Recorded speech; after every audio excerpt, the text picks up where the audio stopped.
而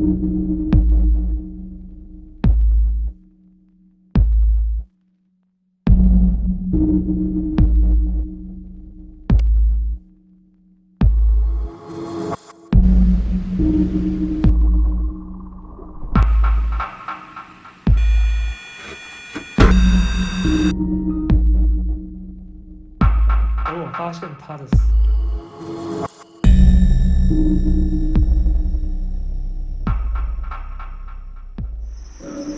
Hello， 各位观众朋友，大家好，欢迎收看这集《灵异前线》。今天呢，这个地方，我相信大家从第一季开始看的话，应该知道这个地方是哪里。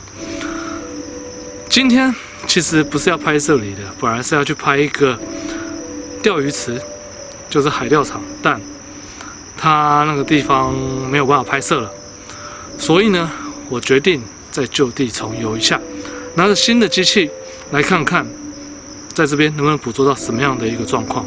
而隧道也是我以前最爱探险的一个地方，尤其在日本。当然，来这个地方，大家有可能说已经来过了，有什么好看的？那你是不是没有点了？其实这都是错误的。点还有，只是今天因为小弟最近去做检查，有发现得到了甲亢，所以呢，吃了药比较累。来这个地方，再来就是最近还有人跟我讲。他在这个地方发生了一些事情。好，那就废话不多说，我赶快带你们去一探究竟吧。好，这个就是我今天带大家来的。很久没有走隧道了，我也没想到我会在就地重游，但想一想，鬼庙我好像也走了很多次。但是呢，我必须说，这隧道真的是相当的长哈。对啊，而且现在变得感觉比较漂亮了。早期这都还会漏水啊等等之类的。然后这就是避车湾啊，有一些比较晚来的粉丝有可能还不太清楚这边的故事。那我等一下还是会告诉大家这边有发生过什么样的一个事情哈。对啊，这个隧道感觉好像会把人吞到消失不见这样子。白天这个地方是很漂亮，因为我们家北部小编他有说过，他曾经白天来过这里，但是他并没有全部走完。我必须说啦，其实我还蛮喜欢走隧道的，为什么？我只要直直的走过去，走回来，这样子就可以了，不需要再想还要怎么走哈。然而在日本，我其实隧道也走得非常的多，尤其像说犬鸣隧道，我最经典的我所写的故事跟经历，千万不要小看隧道这个东西。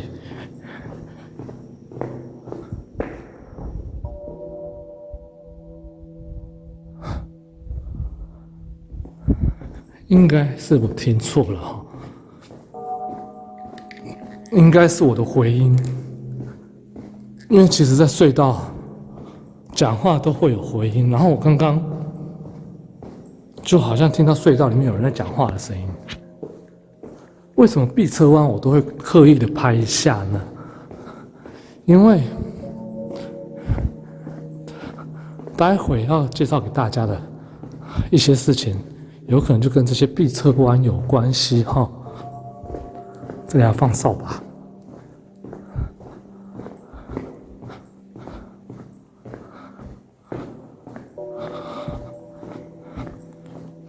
晚上来这边健行，感觉气氛特别的不一样。而且隧道为什么会有很多故事？尤其像台北的辛亥隧道、日本的犬鸣隧道。原因就是隧道本身就是一个暗不见天日的地方，它暗不见天日，它自然就会有很多的故事。因为好兄弟们他们并不喜欢太阳，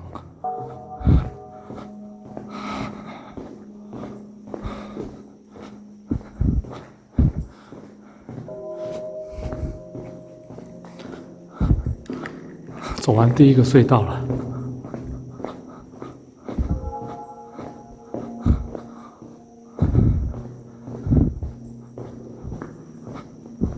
应该是我脚步声的回音哦，一直有听到回音。第一个隧道走完了，很久没有走这种户外的那种主题了。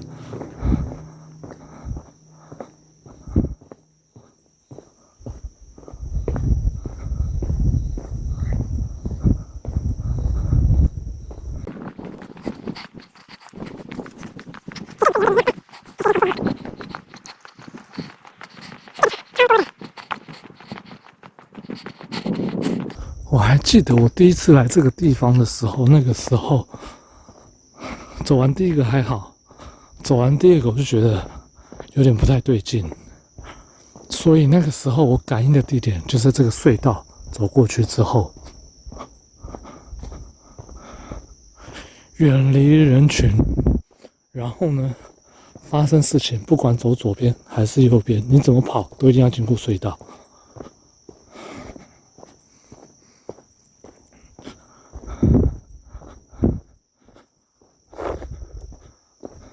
我就想到早期我去一个隧道，有拍摄到一个物体从我面前走过来，但是呢，他摄影机拍到了，可是我却没注意到。至于这个地方有着什么样的故事呢？我现在就来告诉大家。至于这个地方为什么会变成这个样子呢？其实我跟大家讲哈，第一，因为早期台湾交通不方便的时候，日本人开通了这样的隧道，在里面都做一些避车弯。那有一些人呢，就会超捷径，所以呢，就会从这个隧道走，不走外面的马路，因为比较快。然后呢，当里面有火车进来的时候，问题来了，他只要来不及爬到这个避车弯的话呢，跑到这个避车弯的话呢，他是不是就被列车撞个正着，就被撞死了？那当然，这种事情发生了很多。然后呢，过了一段时间之后，这条线废线了，那它也慢慢被废弃了。而最后，虽然我那时候来的时候，它是要设为一个观光区，可是那个时候来，我只能说它是相当的阴森加可怕，并没有像现在这个样子。那至于我朋友最近发生什么故事呢？我下一节再告诉你。讲完了。拍这个是很简单嘛，直直的走就对了，走不出去就好笑了。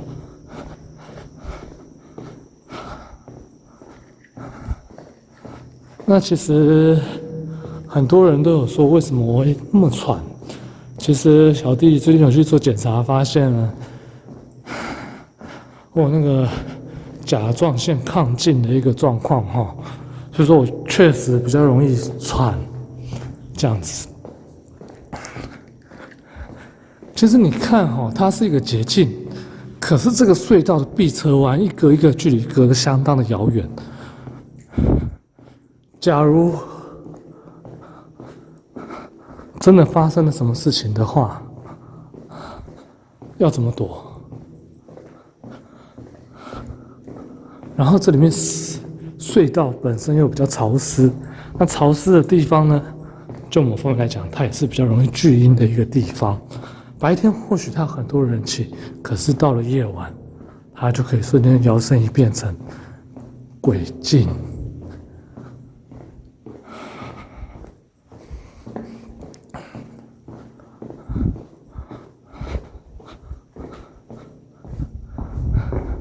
而且你走在这隧道当中，最好证明就是我一个人进来的。因为这个隧道不管怎么走，一定会有脚步声的回音哦。然后呢，这次为什么会想再重来一次？是因为本来要去的点真的是很可惜，不能拍摄了哈。但我们也不能去说什么。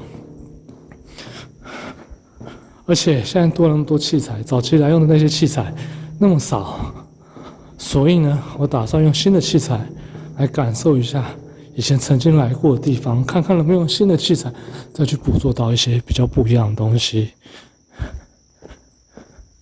我那时候就是在这里，做感应的，而且早期来的时候手电筒还没有那么亮。然后这里可以停脚踏车，对不对？我等一下走到第3个的时候，会告诉大家这个地方我收到的资讯是什么哈。对，我还记得我那时候在这边做感应的哈，只是以前没有那么漂亮嘛。然后那时候做感应的时候，你看前不着村，后不着店，后面也是隧道，这里也是隧道，只是很多东西都变得不太一样了哈。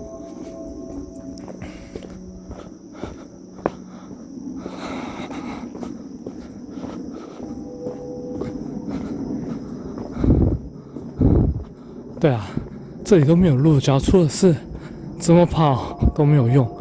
可是你看哈，我走到这里来，大概才花了9分钟，对不对？我来问问大家，你觉得骑脚踏车经过这里要骑多久呢？那我就告诉大家，我收到讯息。之前我来这里的时候，有告诉大家说这里有发生过什么样的故事，甚至早期在大家问我说哪个地方觉得很可怕的时候，我也可以跟大家讲，这个隧道中间有一段超可怕的。那当然，早期因为这附近有个大学，有学生来这个地方跑着跑着，最后听说被鬼追，应该是这个样子。因为第1季的故事我现在有点记不起来了。然后呢，再来就是有人在这个隧道怎么样走都走不出去。而最近发生的事情呢，就跟这个有点类似。他是住在这附近的人，然后呢，他周 weekend 嘛，然后想要骑脚踏车来走一走，然后他就知道我有曾经来过这隧道，想说晚上，然后脚踏车的那个车头灯蛮亮，他就说，要不然从这隧道骑过去好了。就他骑着的时候，发现不太对劲，你知道为什么吗？因为他觉得，他说他后面感觉有脚步声在跟着他，然后他回头看，那脚步声就停。那这个我觉得就很老套，但是这是人家所发生的事情，我也不能这样说。然后呢，他就不管，继续往前骑。可是你知道怎么样吗？他骑着10分钟过了，20分钟过了，算了几个隧道，他也算不清楚了。是在隧道里面待多久，他都快忘记了。等到他回过神来的时候，才发现他骑在隧道已经骑车骑了快2个小时，2个小时都还骑不出去。然后他那时候就很害怕，心中开始念一些佛号啊等等之类的。那当然，最后他很顺利的骑出去了。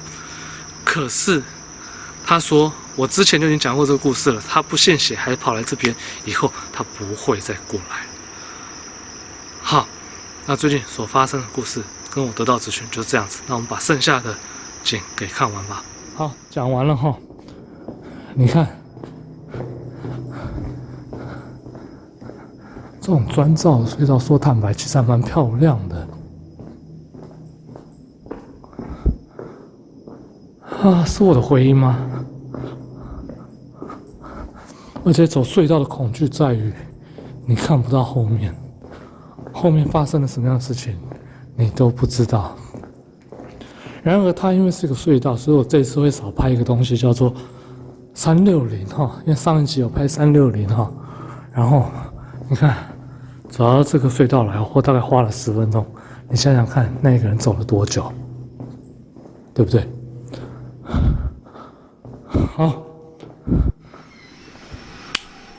拍完今天的隧道，我必须说，就地重游，恐惧的感觉还是相同的。尤其当我在第2个隧道跟第3个隧道中间稍作整理跟休息，它的恐惧感还是一样。我只能说啦，早期的器材不是很充足的时候，或许在做问与答有一些局限，但现在或许我能得到更多的答案，所以就地重游不见得是一件坏事。好，那今天的拍摄就到这边为止，明天还有沟通的部分。我相信现在大家已经有听到灵魂盒子的声音了。至于有什么样的答案跟问题，明天我再让你们知道。我们明天见，拜拜。